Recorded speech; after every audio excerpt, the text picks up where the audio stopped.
Ya, halo Tribuners, kembali lagi bersama saya Maura Mempo, jurnalis Tribun Manado. Kali ini di Tribun Podcast kita telah kehadiran tamu milenial yang tentunya kita akan membahas mengenai tema digitalisasi pengelolaan sampah.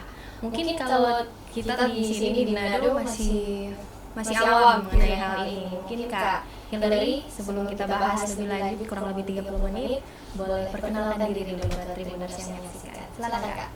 Halo, selamat siang Tribuners. Nama saya Hillary Juliatuwo.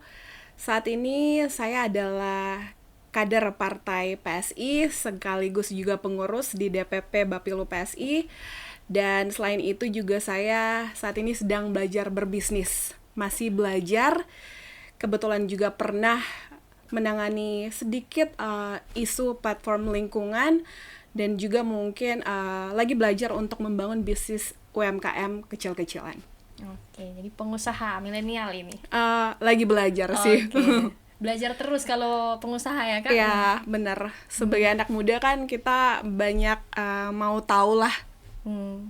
Nah, sebenarnya ini Kak Hil ini senior saya ini di IBA ternyata. Kalau bicara-bicara tadi. Nah, Kak, mungkin boleh cerita sedikit perjalanan karirnya Kak Hillary. Awal mula mungkin sejak lulus dari Unstad, terus akhirnya kerja di Jakarta. Nah, itu kerja di bidang apa sekarang ini ya, apalagi mengenai orang bahas digitalisasi pengelolaan sampah. Itu bagaimana Kak jalan ceritanya dari belajar ekonomi ya, akhirnya waste management juga ya, punya kepedulian di situ. Bagaimana Kak? Ya, jadi juga tadi sempat baru berkenalan sama Maura, ternyata junior saya juga di IBA ya, jadi dunia itu sempit. Nah, memang semenjak lulus, saya kan angkatan 2011 ya, lulus 2015 di IBA, itu tahun 2016 saya langsung merantau ke Jakarta. Waktu itu kerja, kebetulan puji Tuhan keterima di Kementerian Perekonomian. Waktu itu sempat di kementerian. Iya, sempat di kementerian. Tapi waktu itu pada tahun 2016 ada satu lembaga non kementerian namanya Komite Ekonomi dan Industri Nasional ya, yang bergerak di bidang mereka memberikan rekomendasi waktu Pak Jokowi periode pertama di bidang ekonomi dan industri. Nah, waktu itu juga DIPA-nya, anggarannya itu yang atur Kementerian Perekonomian, dan saat itu lembaga itu sebenarnya mereka membutuhkan banyak kelompok lah atau staf di sana. Nah, waktu itu dari Kementerian Perekonomian saya diajak ke situ karena ada posisi yang kosong. Nah, kebetulan ada 19 Pokja, kelompok kerja ya, di Komite Ekonomi dan Industri Nasional. Waktu itu ketuanya adalah Pak Sutrisno Bahir, sebelumnya Pak Chairul Tanjung. Ya, kita tugasnya sebenarnya KAIN itu adalah untuk memberikan hanya sebatas rekomendasi ke Presiden ya mengenai ekonomi dan industri nasional. Yang kebetulan saya ditempatkan waktu itu di bawah Pokja Perikanan dan Maritim. Nah, balik lagi nih, beda banget kan dari ekonomi, International Business Administration kok bisa di sini. Jadi, tapi malah jadi satu challenge kepada saya, gimana sih cara kerjanya, saya belajar di situ. Dan memang sangat erat. Waktu itu kan saya memang orang warga Bitung asli nih, yang besar di sana. Kebetulan juga Bitung adalah industri perikanan. Singkat cerita juga banyak perjalanan dan kunjungan kerja yang berhubungan dengan Indonesia Timur waktu itu. Salah satunya Sulawesi Utara. Jadi sangat-sangat masuk. Singkat cerita, 5 tahun di sana setelah pemerintahan periode pertama Pak Jokowi selesai kontrak ya di sana. Nah, saya berpikir karena memang mengenai isu lingkungan ini saya sangat-sangat concern. Memang kita datang bukan dari aktivis, saya bukan aktivis lingkungan, saya juga bukan lulusan dari environment dari seperti itu, education. Iya, tapi saya rasa kalau kita berbicara mengenai masalah lingkungan atau environment, itu mengena semua segmen, apalagi anak-anak muda. Karena bisa kita lihat, kita sekolah aja dari SD, ya kan, nggak tahu kalau sekarang ya, kita duduk di kelas kan ada tulisan tuh biasanya di sekolah, buanglah sampah pada tempatnya. Nah, makanya pendidikan sadar akan lingkungan itu sebenarnya udah dari dini. Jadi ya, nah dari situ mungkin saya concern mengenai isu lingkungan. Kemudian pada tahun 2022 itu memang ada teman yang ajak join ayo kita mungkin business development seperti ini sangat bagus mengenai digitalisasi pengelolaan sampah. Digitalisasi pengelolaan sampah. Iya, digitalisasi pengelolaan sampah. Oke. Nah, itu maksudnya dari pengelolaan sampah sebenarnya ini sekarang kan Kak yang concern di Indonesia soal pengelolaan sampah apa sih Kak? Kalau dulu kan mungkin sempat kita rame kalau soal buang sampah sembarangan dari kecil ya. Tentang itu. Terus penggunaan sampah plastik. Bener. Terus abis itu sekarang mungkin berkembang sampah organik justru ya. Nah, itu bagaimana Kak kalau dari Kak Hillary mengikuti perkembangan? Jadi izin sebenarnya saya juga masih ekspor dan saya baru tahu waktu teman saya itu mengajak, karena memang sama-sama isu lingkungan kan mengenai sampah. Jadi perlu kita ketahui bahwa sampah yang bisa kita tahu, limbah itu kita tahu itu plastik kan, ya anorganik. Tapi ternyata ada satu sampah yang kita tidak sadar, sampah yang kita konsumsi sehari-hari, sampah di lingkungan rumah tangga itu adalah organik. Apa sih sampah organik itu? Food waste atau sisa makanan. Nah, kebanyakan masyarakat ya, kalau berbicara mengenai sampah, apalagi food waste itu sampah makanan, mereka hanya mungkin oh ya udah kita buang aja dan kita nggak tahu mau ngapain nih. Yang akan dikumpulkan pasti dipikir, nanti juga akan hancur kan. Bener. Jadi kalau misalnya ya sis Mauren di rumah kan biasanya ada tong sampah tuh. Pasti ketika kita mau buang sampah, yang sisanya itu di tempat sampah adalah sisa makanan doang kan. Yang plastiknya itu pasti diangkut oleh mungkin pemulung, pengangkut sampah atau bank sampah. Nah, sisa makanan ini tidak dipergunakan. Nah, waktu itu di Jakarta saya belajar gitu.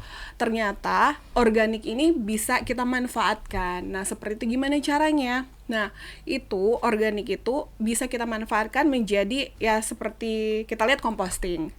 Composting lah. Tapi ada satu tuh kalau di Jawa mereka pengembangan untuk manggot. Manggot itu semacam larva. Dari sisa makannya itu mereka olah menjadi larva, nah itu yang jadi pakan ternak seperti itu. Tapi jadi dikasih jadi makanan untuk manggot itu tadi. Bener. Apa sih manfaatnya? Nah, sebenarnya manggot itu dia proteinnya tinggi dan dengan harga murah gitu dijual di bagian Jawa sana. Jadi ya untuk peternak-peternak mungkin mereka sangat senang ya karena itu dikelola sendiri. Tapi mungkin yang dimaksud dengan digitalisasi waktu itu saya mengembangkan justru bukan tidak ada bisnis untuk pengelolaan sampahnya, tapi kita hanya membuat kemitraan. Namun platform ini adalah yang bergerak sebagai penghubung antara penghasil sampah yaitu masyarakat dan pengolah sampah, yang dimana penghasil sampah itu kita lah, rumah tangga, masyarakat, dan kami mengkoneksikan penghasil sampah untuk dibawa ke TPA, tempat pembuangan akhir. Nah, seperti itu. Nah, kalau kita tahu kan biasa sampah itu dibuang di TPA. Tapi yang waktu itu saya coba bantu bersama dengan teman-teman saya, bantu teman saya untuk kembangkan adalah sampah itu tidak berakhir di tempat pembuangan akhir, melainkan jadi kita membantu sebenarnya penyerapan sampah. Karena kalau di DKI Jakarta ini hanya contoh waktu itu karena saya membantu waktu juga. Waktu itu kerja di sana, proyeknya ya. Jadi waktu tahun 2022 itu program kami diapresiasi oleh Pemkot Jakarta Selatan. Di situ juga ada gubernur sebelumnya Pak Anies, dan karena kita sudah berhasil mengurangi sampah sebanyak 160 kg waktu itu di Jakarta Selatan ya. Dan ternyata saya juga baru tahu sampah di Bandar Gebang itu, kalau kita bicara sampah nasional itu kan pusatnya ibu kota aja. Bandar Gebang itu sudah seluas lapangan GBK dan sudah setinggi Monas. Itu udah bayangkan sebenarnya sudah menumpuk di sana. Jadi pemerintah tuh berpikir bagaimana caranya mengurangi sampah ini. Kalau misalnya ada anak-anak muda yang bisa mengolah sampah maupun plastik dan organik, karena organik tuh sebenarnya 40% dari total 100% ya sampah, sisanya Penyumbang mungkin sampah yang iya. terbesar di sana juga. Betul, 40% itu banyak. 40%. Gimana cara menguranginya? Jadi waktu itu kita muncul sebagai platform, kita koneksikan ke mitra pengolahan sampah yang bisa mengolah sampah organik itu jadi composting atau manggot, pakan ternak.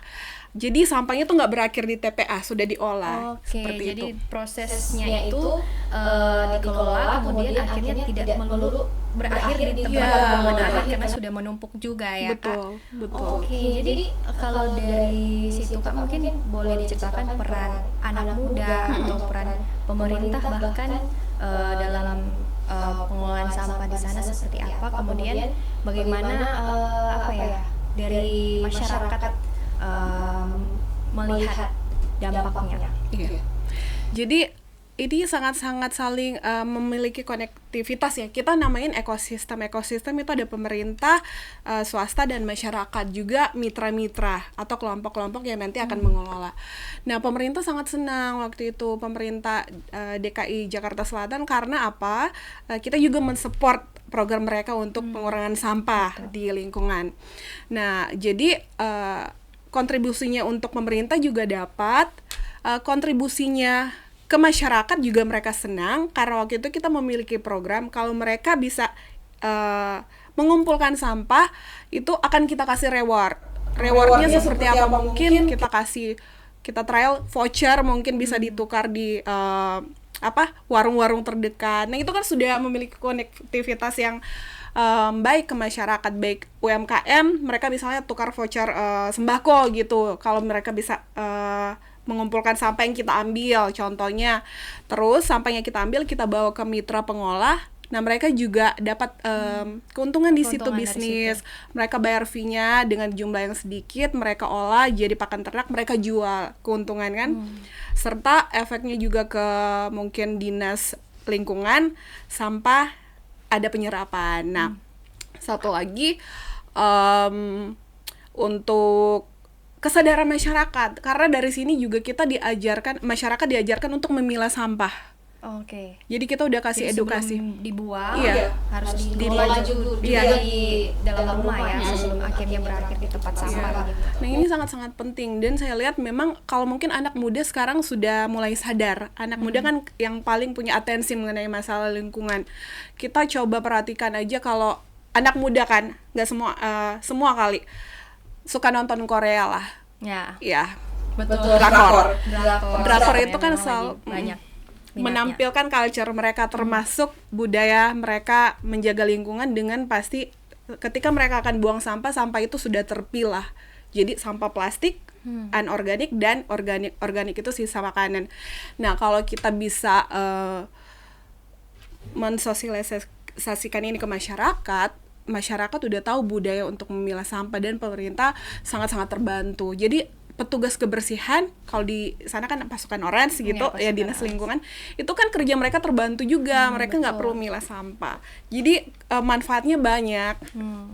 Nah, Kak, kalau misalkan dari tantangannya pada saat itu ya, Kak, mengerjakan proyek itu bersama dengan tim, apa sebenarnya yang menjadi tantangan? Apakah dari lapisan masyarakat atau mungkin pemerintahnya justru? Nah, seperti apa? Tantangannya kalau dari pemerintah nggak ada sama sekali sih, karena pemerintah tuh sangat-sangat mensupport, full support ya anak-anak muda yang mau berkreasi. Namun yang menjadi tantangan adalah masalah anak muda, namanya kita bisnis ya, memiliki gagasan baru. Untuk membangun bisnis ini, anak muda juga butuh mungkin support pendanaan. Karena kan kita, ini namanya startup ya.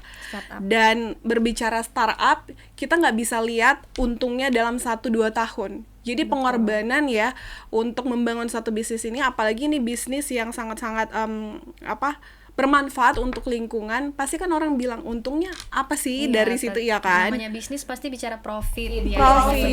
Iya. Memang setahun belum bisa kita lihat sih untungnya, tapi bagaimana kan ini bukan berbicara soal untung atau ruginya kita berusaha, tapi gimana kita mau membuilding ekosistem lingkungan kita ini ya, agar supaya berjalan dengan baik, karena dampaknya juga untuk kita sebagai anak muda yang kemudian masa depan. Kalau seandainya budaya menjaga pembangunan berkelanjutan juga ya Kak. Bener, itu sih targetnya. Dan sebenarnya bukan cuma kami sih, banyak juga silakan buka di berita, banyak kok anak-anak muda yang sudah memulai bisnis itu mengenai pengolahan sampah, digitalisasi seperti itu. Nah, Kak Hillary itu kan asalnya dari Bitung. Iya. Kemudian kebetulan dapil Unut Bitung juga ya.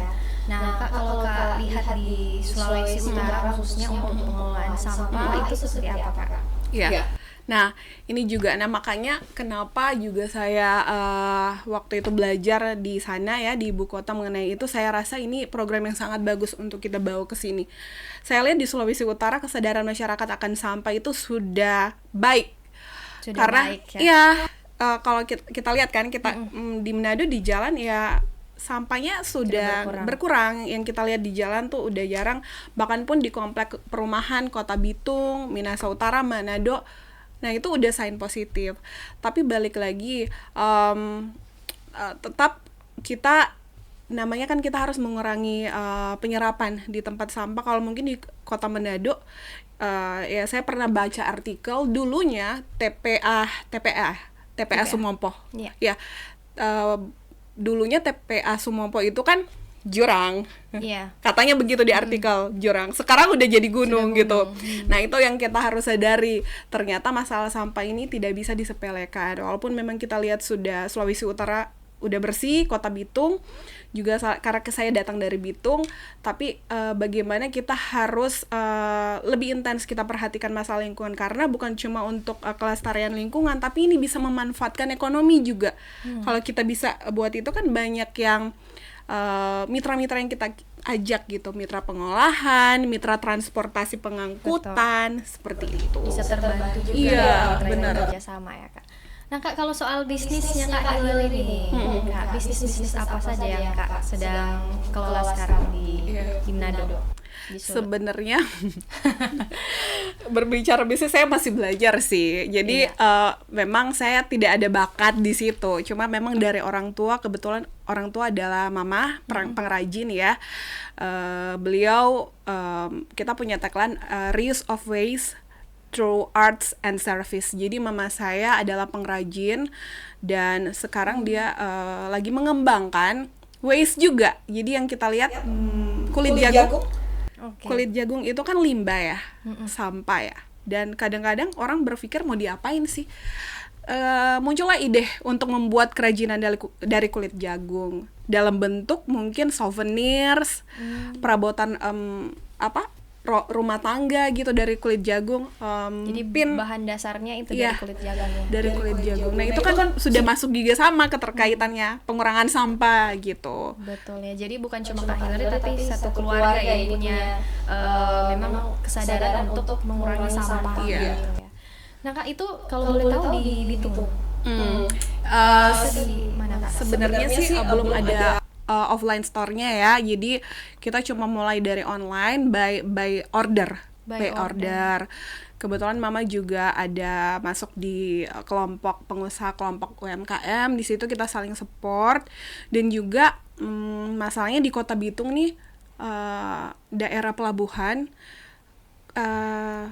kota pariwisata. Jadi ketika akan ada turis datang, kita bingung kan, oleh-oleh apa yang bisa kita bawa nih, kita bisa tawarkan, offering ke mereka.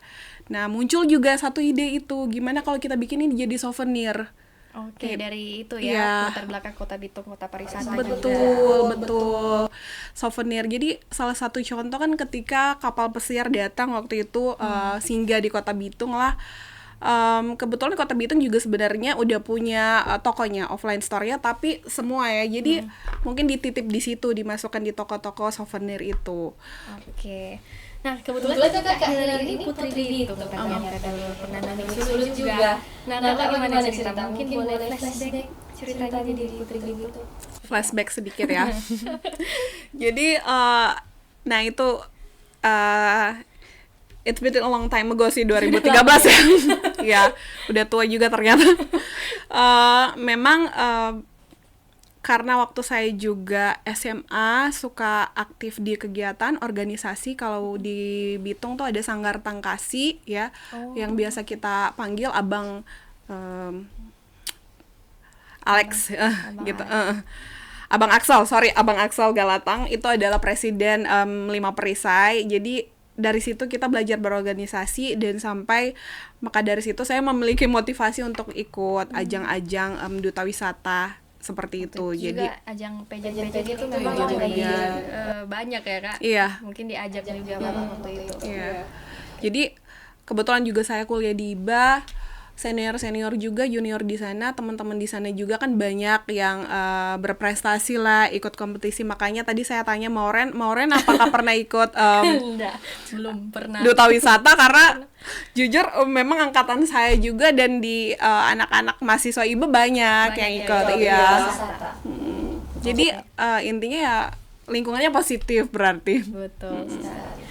Oke Kak, kalau misalkan soal anak muda di Sulawesi Utara, ada memang juga kan kalau join di pageant begitu biasanya ada ikatannya gitu. Kak, kalau misalnya soal mengenalkan soal pengelolaan sampah ini ke anak muda, Kak Hillary pendekatannya seperti apa Kak? Oke. Sebenarnya nggak ribet sih untuk Nggak ribet iya, sebenarnya. karena anak muda itu ternyata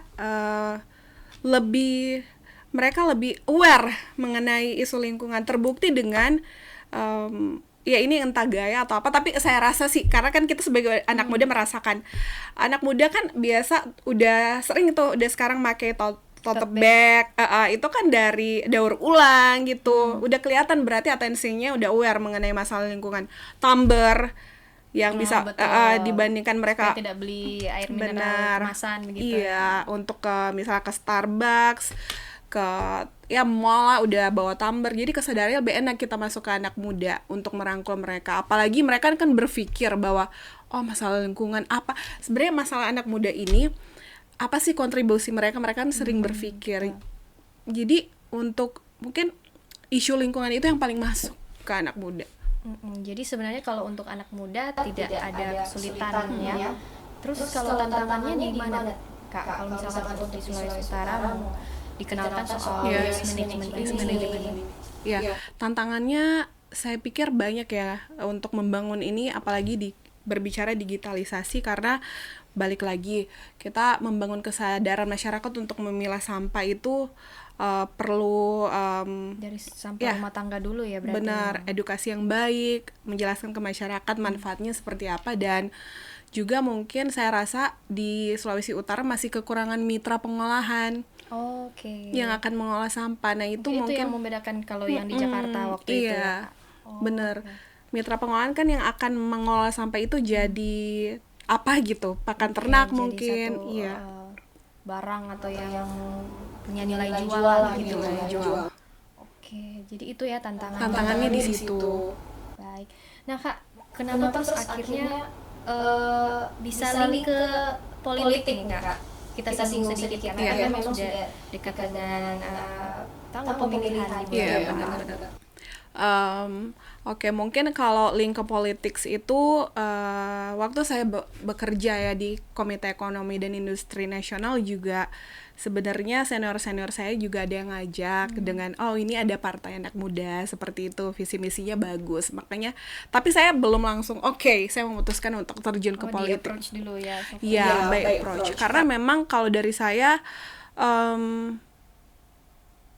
berpikir apa yang saya bisa buat gitu ke masyarakat, dan saya pikir politik adalah kendaraan yang mungkin sebagian masyarakat berpikir bahwa kalau kita berbicara politik itu negatif ya.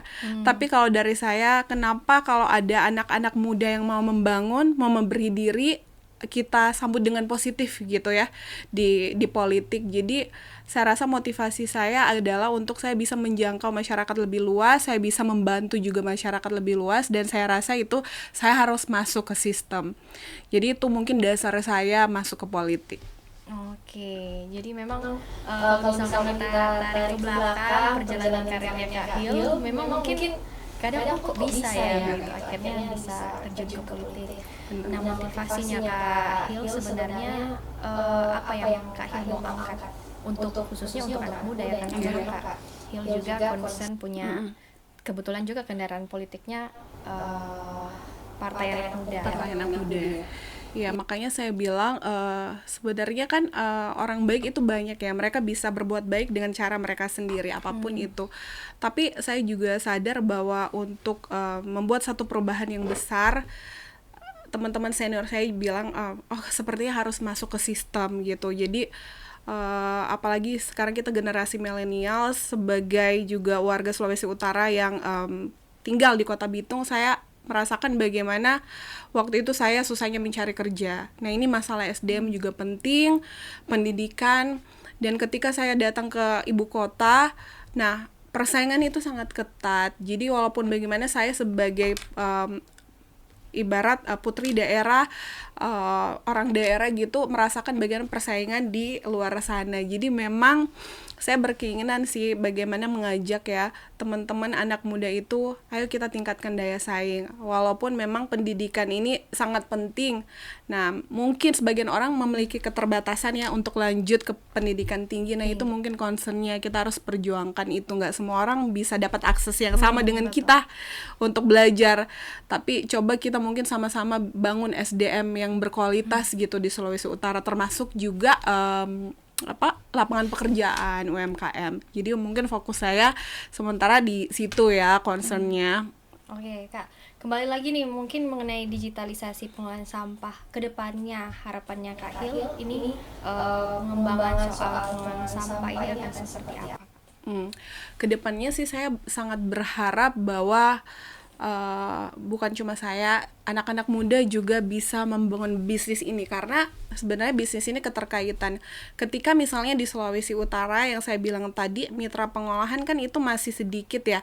Gimana kalau kita sama-sama belajar gitu ya, kita ke orang yang lebih tahu mungkin di bagian Jawa sana, atau siapapun yang sudah mengembangkan bisnis itu di Sulawesi Utara, kita sama-sama belajar dan kita coba terapkan.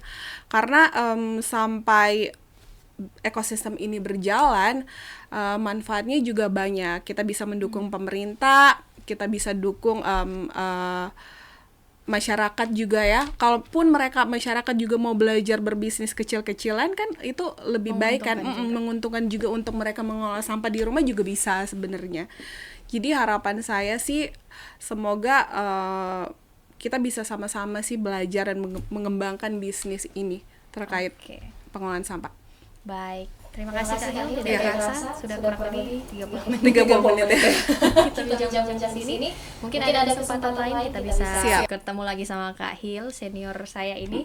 Nah, Tribuners mungkin juga kalau soal pengelolaan sampah masih awam untuk kita di sini, kita juga seperti Kak Hil bilang terus belajar, cari tahu, karena memang kalau misalkan banyak kepedulian, pasti kita juga tergerak untuk belajar soal itu ya Kak. Mungkin ada closing statement dari Kak Hil untuk anak-anak muda atau mungkin pebisnis ya. Iya. Kalau mungkin pebisnis kita juga sama-sama masih belajar, tapi mungkin harapan saya untuk anak muda jangan pernah menyerah ya, karena kita masih muda. Kalaupun gagal, kita sering berkompetisi, tapi ada kalanya kita gagal, terus berusaha, karena mungkin satu saat kan waktu kita bukan yang kita planningkan, tapi kita sebagai umat yang percaya juga kepada Tuhan, kita terus berusaha, ada waktu kita untuk kita menggapai cita-cita kita. Jadi terus berusaha, karena kita generasi untuk pemimpin masa depan itu adalah generasi anak muda.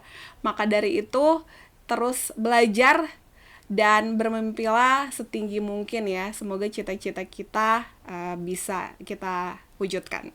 Oke, terima kasih Kak Hil, sehat selalu, sukses terus. Terima kasih. Semoga sehat selalu, sudah berkeluarga juga ya Kak. Iya. Salam untuk keluarga di rumah. Siap. Oke Tribuners, terima kasih sudah menyaksikan Tribun Podcast hari ini bersama Kak Hillary. Sampai jumpa di Tribun Podcast lainnya. Bye. Bye.